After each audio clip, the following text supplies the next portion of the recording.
And welcome into Morning Brew with Jaffe and Razor. We sit down to record this episode after the Boston Bruins win 1-0 over the Utah Hockey Club, UHC. What is their name going to be? Do we really care when it's all said and done, Razor? We'll see. But the Boston Bruins take it to the Utah Hockey Club 1-0 in Joe Sacco's first game behind the bench as the interim head coach of the Boston Bruins. Morning Brew with Jaffe and Razor is proudly presented in pod by Fazenda Coffee Roasters. Whether you're running a cafe or just looking for a great cup of coffee at home, Razor, Fazenda Coffee Roasters, you know this, they've got you covered. Check out our special Morning Brew blend, crafted for Bruins fans and perfect for your morning brew. For cafes, bakeries, and restaurants, explore their wholesale program and serve the same quality coffee trusted by Boston's best. Visit fazendacoffee.com/morningbrew to learn more and shop today. And you can also buy the baseball hats there, clean canteens, whatever you want. Check out fazendacoffee.com. Razor, that was better. It's nice. It's nice to sit down actually and do a post-game pod that is a win. That is a win that felt at least better. It was far from perfect, but it felt better from my vantage point sitting on the glass. How about yours, my friend? No question. Kind of what we've been clamoring for, I would say. Wanting details to take care of themselves a little bit better, wanting the neutral zone to look better, wanting defensive zone structure to look better. Again, Utah's not a wagon, but that was the best 60 minutes by far that they've played. Going back to the weekend with Phoenix or Philly and Seattle, there was still a lot of cracks compared to tonight, and it is nice. It's got to feel great for everybody involved after the last couple of days. It's shitty. It's a bad couple of days. It's really miserable to be around it and put the face on and then have to do the charity event on top of everything else. It's probably, they say it's been long, and it's probably been worse than long for a lot of them. And so good win, really a lot to build on, and just look like what we've seen consistently the last 7 years. Yeah. Now the obvious challenge is to be able to repeat it, play repeatable hockey, as you like to say, and do it again on Saturday when they travel to Detroit to take on a Red Wing team that did get a victory on Thursday night over the New York Islanders, but a team that, again, you should beat in theory. You should go on their beat. But that's been the biggest issue for the Bruins this year, is being able to take what they've done well, the old one step forward and another step forward instead of one step forward, two step back. What gives you the most encouragement from this one game, the one against Utah, to say, okay, this is why, in theory, they should be able to repeat this performance? Their focus on the neutral zone was much better. So it wasn't even close. It really wasn't. And you wonder, it's such the mind. And you asked a question, Brad answered the question afterwards, and we underestimated at times just how mental this stuff is, and how mental the National Hockey League is, and why guys get there and why guys don't. And it's essentially because of mentality and mental, just the way people think it and see the world, see the game. And this is the one. This is like a perfect science experiment for someone over in Cambridge, someone way smarter than me. Why a coaching change, who the coaches are telling them to do the exact same thing within 48 hours of each other, and it looks so different. It's a fascinating thing, but it was certainly the case tonight. Their neutral zone was night and day. They were dialed in. They were focused. They had all their players between the red line and the blue line every single time they came up the ice. Yeah, I know, and a lot of the credit, I think, while the defensemen's gaps were much better, you can't do that if your forwards aren't there. And I thought they reloaded better. I thought that they had stick and lane better. Little things like that they just, look, Utah still had some controlled entries. They did some good things there too, but it didn't feel as crazy. It wasn't as open. That's why it didn't feel as open. They weren't gapped out. They were gapped up. and that was good. They used their length. I did feel like their defensemen read when to slide over and maybe not stay as close to the wall. Maybe they stayed more dots in this game. Maybe it's a little tiny thing, but it becomes a big thing because the difference in the NHL, any high level sport, but the difference of 1 foot, 2 feet can make all the difference in the world. I felt like as well their reads were more demonstrative and less haphazard. Less, I'm going to go maybe, no, they were going to go, that's it. And I'm not going to, that type thing. So I agree with you. That was good. Their details too. I thought, they're facing off a good face-off team in Utah, and they won their share of face-offs, and they battled for those, and they did well. Look, I really liked the first 40. Even Elias Lindholm post-game said, the third period wasn't so, but it wasn't bad. It was just, okay, you got to learn from that. You have to develop it. But I agree with you. I really liked that. I really liked how they played. And Corpusalo said post-game as well, how on the PK, I could see everything. That was another big thing. It was. They didn't get to the point where they allowed them to work around the top and get that wrister through and then have chaos right on top of the crease where those little backdoor plays have been consistently being made. They again, to your point, they went demonstrative. They went. Someone went. The next guy's going. The next guy's going. The typical NHL penalty kill, and certainly the typical one we've seen here in Boston. So they had the fire lit under their ass.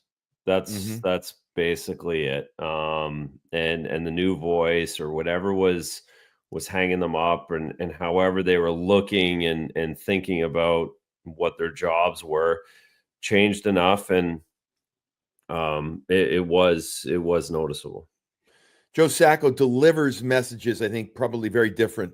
Not probably, he does, than Jim Montgomery. Look, we all have different personalities, right?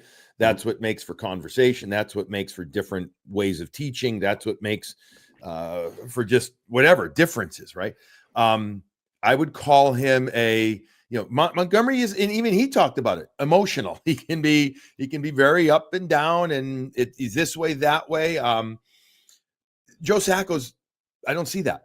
I've known Joe for a while. I don't know him maybe the level you do or other guys here. I mean, he's been here the whole time, basically, more or less, that I've been associated with the organization since 2014 as an assistant coach. So, but he's just got a real nice, calm way about him. He's just got a nice way he's just a bud, right? He's just like, hey, you just want to talk to him. How different do you think the delivery of message plays a role in his potential success as the interim head coach? Well, I think you're right. It's different. I envision the lineups being read very stoically. You're playing. All right, let's go. Instead of what we see on the Saturday nights when Monty gets in there and he's fired up and he's buzzing around. And I think more as well as that, and the fact that he's been like that for 11 years as the assistant coach, as the good guy, he really would know and understand each one of those players that at least have been here for more than 4 months or 3 months really well, because guys would talk to him. He's easy to talk to. He's been around the game for 30 years now. He's easy to go to and ask and get good advice from. If you were a veteran guy, if you were a young guy, if you're a middle guy, you would go to him and you would talk to him after that optional skate that you got sat out for, or you got the pregame skate where you had to do the bag, or after, you would go to him. And I think he's got a good handle on who they are, but he's not going to be overt with it. He's very easy to talk with. Yeah, very easy. He's just, like I said, he's a bud. He's a hockey guy. He's a hockey guy. Hey, very simple. Walking out of a rink after a pregame skate. What do these guys do? And they're good on the rush. They're not good here. Remember when we used to play? Like you would be sat for doing that. You would be, and crazy game changed. Yep, have a good lunch. Bye. Very easy. but and I do think that, listen, we're talking one game, we're talking the first one, but it's important to note that, when you're making a change, that there has to be differences. A lot of people were perhaps concerned that you're taking a person who has already been around the players for this long, and is it the same message? It'll be a similar message, right? It's going to be very similar X's and O's. It's going to be a very similar message. You already heard the process from him, but it's how it's going to be delivered. And I think it's how the person is made up is different than the other one. It's not to say one's better than the other. It's just say it is different. And therefore, that's where you hope that the resonate, is resonation a word, or just it resonates? I don't think it is. I just made up a stupid word. That you just hope it resonates differently and perhaps better because of that, the differences in delivery. Correct. And that's why everybody coaches for 2 years, maybe 3 if they're lucky. Like that's what it is. Like this is why the turnover is what it is, because every single day is so long and stressful in this game, in this league, that it's just a simple little, because everyone's teaching the same thing. Everybody's teaching essentially the same thing. There's so much little nuance to each, but the reality is these guys all know exactly what to do, how to do the drills, or this, they name the drills a little bit differently, but you watch it once and every player gets it. It's just an emotional game that happens really fast that you have to react to, and you have to feel mentally in the proper space. And that's why the voice changes so often. Very happy for Joe. He gets his first win as a Boston Bruins head coach, as the interim one. Now, he did take over during COVID for a couple of games, and that's right. And he had some there. But we're going to call this his first official win, right? As a full head coach of the team. Really liked talking. I had a nice chat with him earlier today. Talked about, yes, he was excited. Yeah, he admitted, he's like, I'm not that nervous. Like at least he wasn't this morning. I'm going to guess at 7:08 he may have had some butterflies then. But maybe at 9:00 too. Yeah, I mean, probably, yeah, exactly. Third period, but he said, "Look, I've learned a ton since I was a young head coach in Colorado. I'm such a better coach. I know more. I feel better." And it was not I'm a better coach. It's I'm a better coach. I've grown so much since then. He's taken something from everybody he's worked with, like we always hear. I also loved that he recognized me. I'd asked him about people contacting me. He said, my phone blew up. He's like, oh my God, like I had a chance to talk to anybody. But when he came to me before the game, he said, hey, I did get one that really meant a lot. It was Ron Wilson, former head coach of Anaheim, Washington, Toronto. But he was Joe's mentor. And he said, he was my mentor. And, he suffered a stroke about 7 years ago now. And, he's been out of the game since then. I don't know how Ron's doing, but I hope he's all right. But it meant a ton to Joe that Ron Wilson reached out to him and, obviously said some stuff to him in the text. So great stuff for Joe Sacco. Great stuff as well. Do you want to go to Korpisalo or Elias Lindholm? Where do you want to go first? Which one? You pick. Lindholm. Lindholm's, I think, more important. Okay. Interesting. All right. He needed that goal. Yep. I mean, you want to talk about needed the goal, but as much as I liked the goal, I liked the other shit better.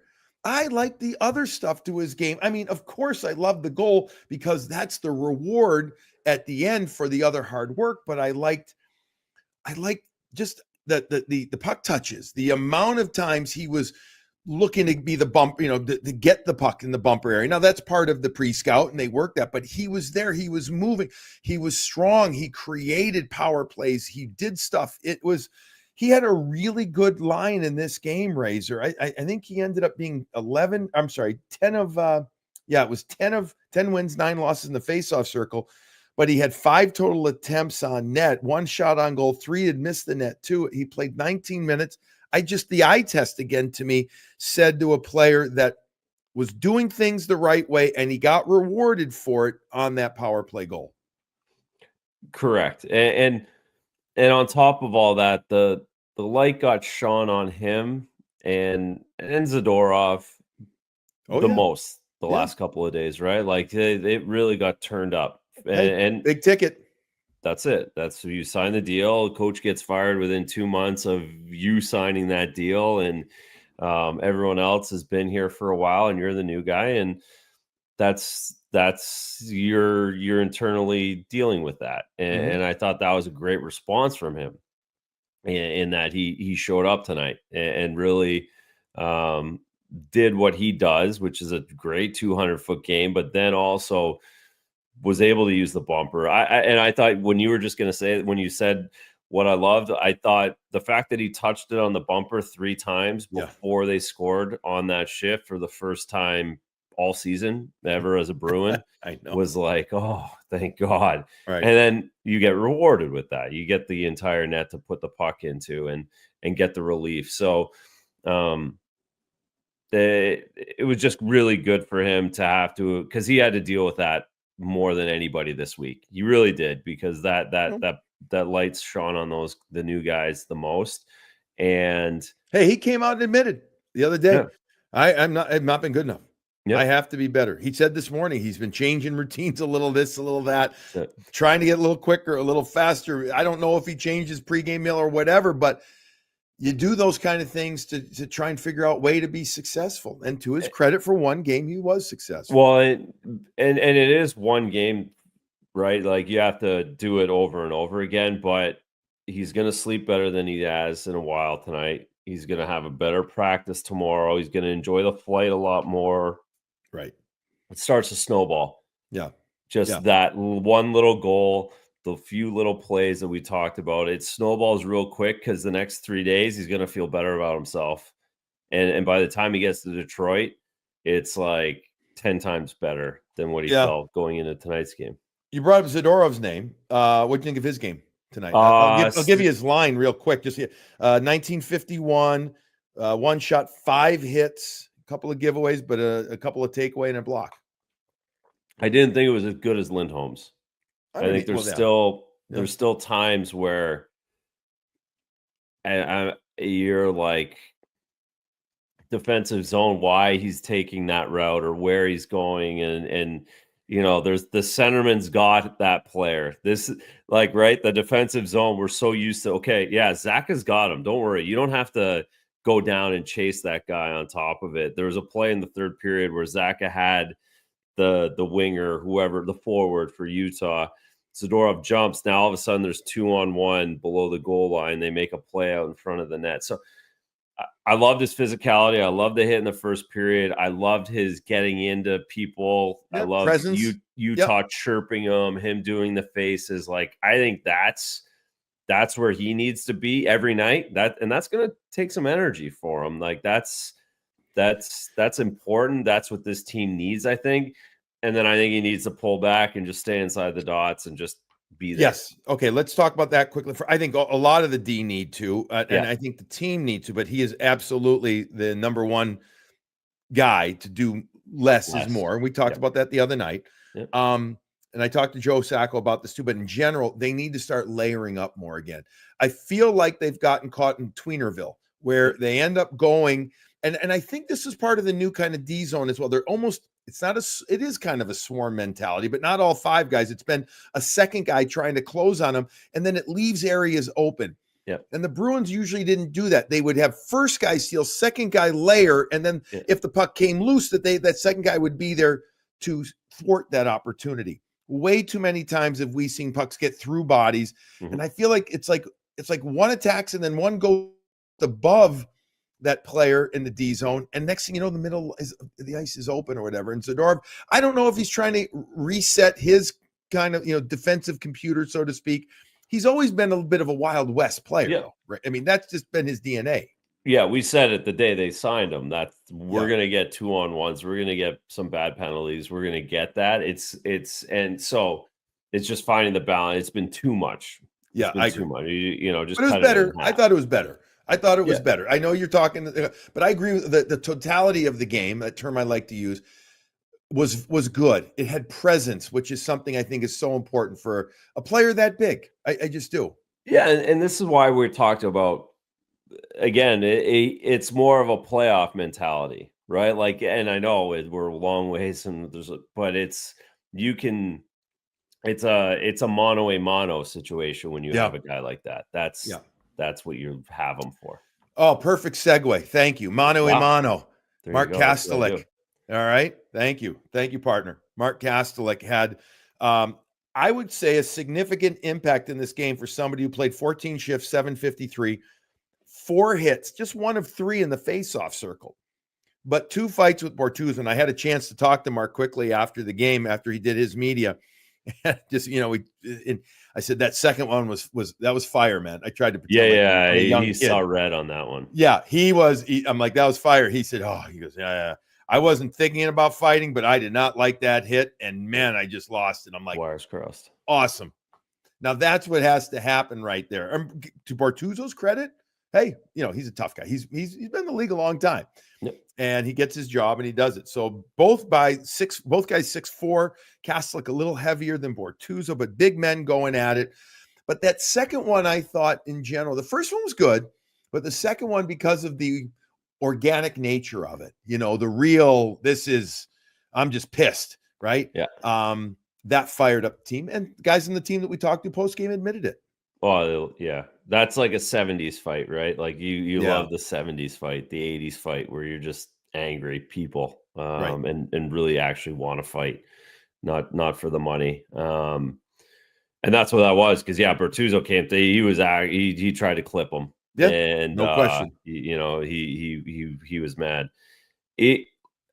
Kastelic, there's been no one more consistent and better. And we talk about what the team's identity is. This fourth line's identity has not changed since the first preseason game. Kastelic's identity has not changed. And then you combine that with Korpisalo in the first round pick, it's a pretty good deal, right? Like you talk about the trade. It's the good thing Kastelic is here. Absolutely. Right? Like, good thing he is here. What would we be talking about if he wasn't? And if that fourth line wasn't there to carry a little bit at the start of the year? Yeah, no, I agree with you. By the way, Bruins out hit Utah 24-10 in the game, if you're into the number thing. I couldn't agree with you more. Kastelic has really been, I would say the surprise. The really, the most pleasant surprise. And Korpisalo is starting to work his way into that as well. But, Kastelic, who missed a game or 2 games with the injury, he comes back with gusto. He really doesn't. And he made an impact in this one. He's hard not to root for. That's the thing. And that's what people love about it. All right, before we get to Korpisalo and just a couple of other things here, let's take a moment and recognize our sponsors, because Korpisalo, we got to talk about that. But we're going to start with Graciano Construction. We talk about rooting for, right? And Mark Kastelic, you're going to root for Graciano Construction, Razor, because they can and will do it all for whatever you need in your home if you want to refresh and revitalize your space. Bathrooms, kitchens, porch projects, full renovations, painting. They'll do garages. There's nothing that Graciano Construction can't do. And the best part, they do it with pride and amazing professionalism. Call Doug Graciano at 508-330-7589 or email, go to gracianoconstruction.com. You can email them there as well. Just listen, if you're thinking about a project, reach out and they'll discuss whatever you're looking for. GracianoConstruction.com, greater Boston, greater Metro West area, but all around the Massachusetts area. GracianoConstruction.com. Why don't you spark us right now? What was the spark? Was there a spark in this game? Well, it's got to be the Lindholm goal. It's got to be the Lindholm goal. 1-0. Sparks moment of the night is Elias Lindholm canceling out his 17-game goal drought and getting a power play goal for this this unit that needed it more than anything. So the Sparks moment is Elias Lindholm, and the Sparks machine is what you need to buy for any holiday gift. Anybody, any family that is out there, any maybe Santa Claus gift for the kiddos, put that baby under the tree. The Sparks machine is the greatest thing that I have bought, other than my Prius, for convenience and cost savings, and it's the time it saves. I don't go to shops to do it. My kids go downstairs. I let them know maybe Thursday, Friday, hey, did you guys sharpen your skates? When was the last time you did it? Oh, I'll do it. I'll go downstairs, play video games while I sharpen my skates. It's the best. So sparkshockey.com, use the code BREW50 for $50 off. 'Tis the season. This is the best gift you could give any hockey family. They also have other great deals too online. Go check it out. Razor does not lie, folks. I'm telling you, No, you are going to I love. will not endorse anything that I don't believe in. Believe this is something I believe. Again, Prius Sparks. This is what I believe in. And Baydog, right? And baydog.com. Mila loves her Baydog. Canine adventure gear. Go to baydog.com, 100% veteran-owned business. You know what they've got? They've got these awesome seaside collars. You and I have one for both Mila and for Cooper. They look so sweet. They're leather with a nautical rope design. And folks, so if you're starting to look for those holiday gifts, go to baydog.com and check out their seaside collar. You can also check out their harnesses and their college collection and embroidered collars, but check out the seaside one. I think you're going to like it. And if I was a really, really good host, I would have one right here. I'm going to do it next time. I owe my buddy Bart something extra. I'm going to do that. I also want you guys to listen up for more places around New England that carry the Baydog products. Chow Bow Wow.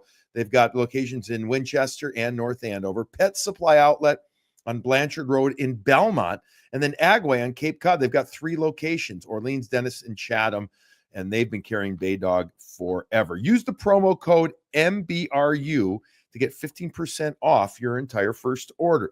Baydog.com, the best, high quality, smartest designed, but very reasonably priced canine adventure gear. You will love Baydog.com. All right, you gotta love Jonas Corposalo, right? I mean, he's a man of few words. After the game, you try and get a lot, you don't get a lot out of him. He's a wonderful guy. But he is really, I know he had a tough year last year. Team, though, it was about the team, I think. And then he may have, when I say he may have not lost his way, but with the along with the team, you try and do too much, right? As a goalie. Okay. But between his reset, goalie Bob working with him, and I don't know, just his presence. Boy, I got to tell you what, the eye test for me, a couple of games now, like Jonas Corposalo, he's doing good stuff for this team. He sure is. He's an NHLer. He's an absolute NHL goaltender. I think, especially with the way this season has started, right from the first day of training camp or the middle of the summer since he got here, he has the perfect demeanor to have dealt with everything that's going on and the coaches firing. And like you said, he just, hey, how you doing? All right, I'm going to work. I'm going to get my stuff done, and I'll try and stop it. If I don't, I feel bad about it, but I'm really trying as best I can, and see you later. So it's like the Finnish version of aw shucks. He's the ultimate Finn in that way. And again, it contrasts. I think it's a good contrast for this group after the way the goaltending dynamic's been the last couple of years. It's just something that it's on the back burner. That's not something they're thinking about, good or bad. It's just, he's just kind of there, and he's good, and guys know he's good. And I think to be able to have a month and a half of a reset where he only has to, he hasn't played much. He's played 5-6 games into that point, and he's been able to work really hard. He's in Dallas and he's out on the ice for 40 minutes after pregame skate, and it's just him and Bob, and they're talking and they're discussing ideas and just getting comfortable. And Brad, the captain, post game, asked him about Jonas, and he really applauded, because Brad talked about the importance of practice. It sounds, this is going to be where we're going to get better. It's going to be practice. It starts with our work habits, our real focus and practice. And then when I asked him about Jonas, he said, I got to tell you, and I'm paraphrasing, he said, he's been great in practice. He's the saves he's making, he's gotten great. I mean, he's doing it. So he's bringing it. So to your point, it's that he's been he started in the NHL before, but he's accepted this role for now. But he is going to push Jeremy Swayman, I think, right now, Razor. Oh, he is now. Yeah. 2 shutouts in 5 games. And you consider starting him Saturday in Detroit? Yeah, I would. I'd go back to him knowing that you're going to split them before Thanksgiving, Tuesday, Wednesday. that gives Jeremy another couple of days. If I'm the new coach and I've coached one game and I have a guy that got a shutout, I'm going to go back to that guy at this point in the season. It's not playoff time. It's not the end of the year. I'm going to go back to Korpisalo and then probably give Swayman for sure one of the two games, depending on how Saturday night goes, and then you go. I guess that you give him Van. I mean, whatever. I'm probably giving Swayman the home game. I'm just I pulled back from saying that definitively if Korpisalo gets another shutout, but the reality is I'll give Swayman the home game after 5 days, letting everything simmer, letting everything cool down, get your stuff done. Jonas Korpisalo now is 3-0-1 in his last 4. He's given up 6 goals in those 4 because in the one win against Calgary, he gave up 3. And then the other game against St. Louis, he gave up 3. The overtime, the winner, they scored. Shen, right? Shen was the one who scored that goal. But otherwise, yeah, he's 3-0-1 in his last 4. Is this, if we'll play the hypothetical game, which I don't love, but if he does start Saturday in Detroit, is this a good amount of time for Jeremy Swayman to have off? Is it any? I mean, it's nothing bad, right? I mean, lets him work on things a little more. It lets him, and he's got to appreciate, again, if we don't know, we're hypothetically speaking, Korpisalo gets it, he's got to say, hey, listen, the guy's earned it. He's earned that next start. Yeah. I think so. And he should be a little annoyed by it too. And that's not the worst thing either, right? Not bad stuff, but he's not bad annoyed, but like, wait, no, that whoa, my crease regularly. Yeah. This is me. I'm I've played 15 of 19 at this, or whatever the number is, 14 of 21 at this point. Like, this is supposed to be mine, and it's good. That's why all we heard about was why the competition was good with the rotation. This is the similar situation where they keep each other fresh.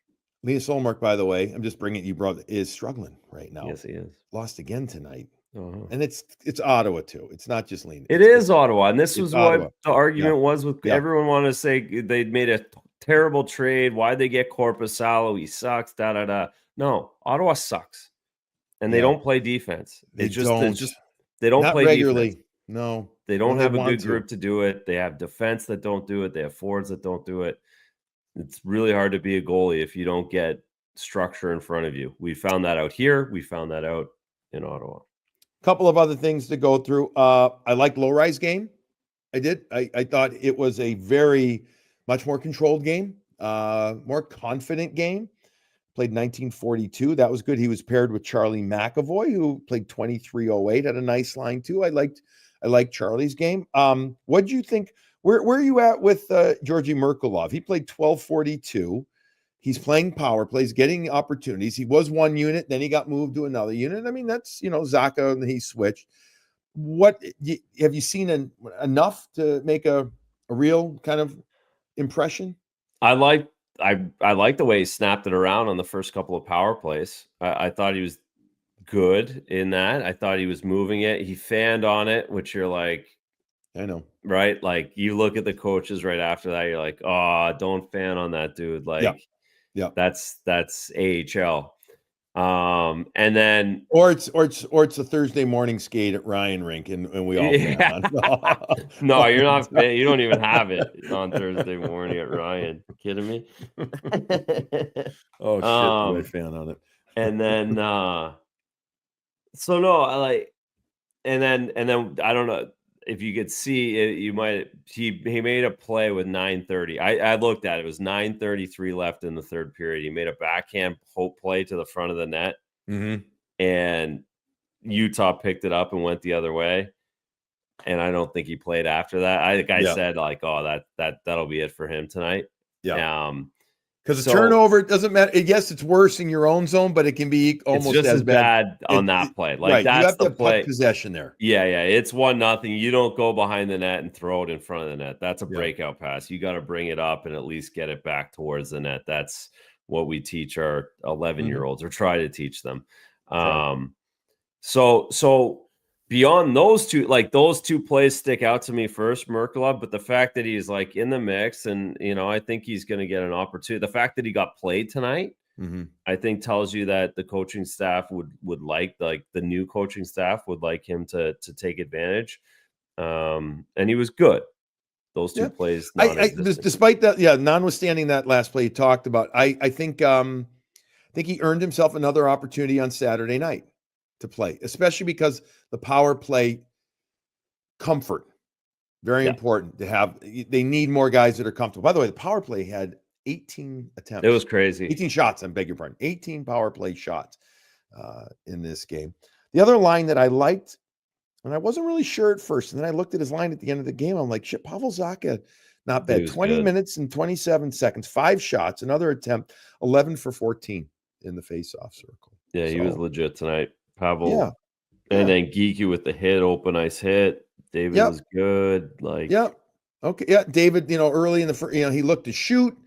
The Vejmelka, I didn't think Vejmelka made the save, but it just, I don't know if it grazed the crossbar post, whatever. It was from the right side, but at least it was a good shot. I didn't defer to pass like we've seen before. So that was good. So, all right. So the Boston Bruins end up winning 1-0 over the Utah Hockey Club.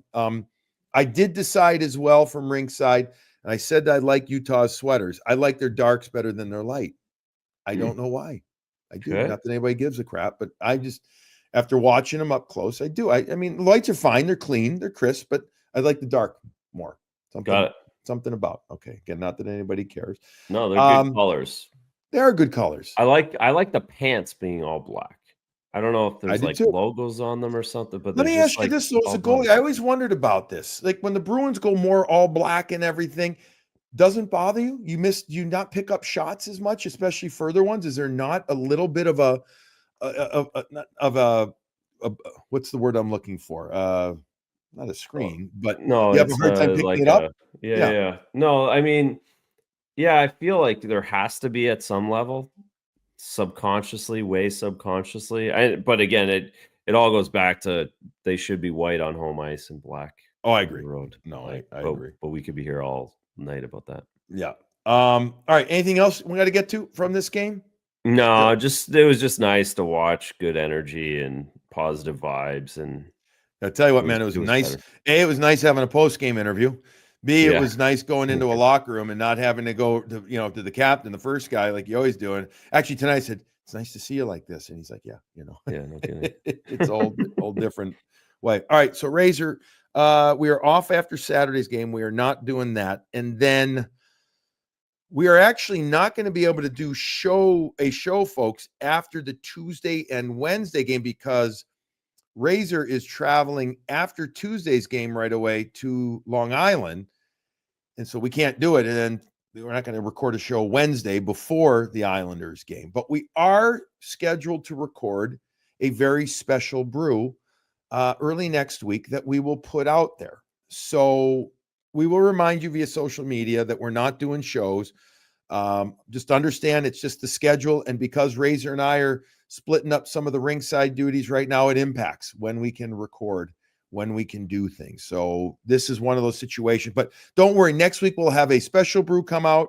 And then we will also we are tentatively planned to do a show on Thanksgiving morning, right? We decided we were going to do a quick brew that morning just to go over the previous couple of games. And so that's how we are going to get up to spend our Thanksgiving morning, folks. So maybe you'll listen to it at your Thanksgiving table. You'll put it on the big loudspeaker and you'll tell everybody, subscribe. So every time we come out with a new show, it downloads. And maybe you buy everybody a hat too. This is absolutely pure rant right now on trying to sell Morning Brew with Jaffe and Razor to you. But it's the end of the night, so I'm going to get off and go to bed. All right, listen.